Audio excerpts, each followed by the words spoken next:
er den inderste kerne, vi mennesker har. Vi kan kort forklare jeg-identiteten med, hvem er jeg? Det er det tætteste, man kommer på ens indre personlighed, uden påvirkninger fra omverdenen. Når man er teenager, skal man finde ud af, hvem man er og hvad man vil.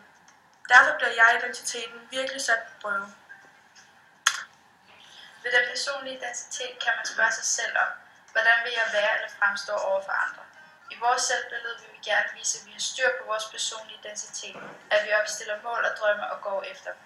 Den personlige identitet kan i modsætning til jeg-identiteten forandres igennem livet, da vores mening kan ændres gennem tiden. Den sociale identitet kommer til udtryk gennem de mange forskellige roller og positioner, vi har. Det er den måde, man synes, andre skal opfatte og se ens personlige identitet på. Vi kan spørge os selv om, hvordan opfatter de sociale omgivelser mig? Vi har hver især en opfattelse af os selv, som vores omgivelser nødvendigvis ikke deler.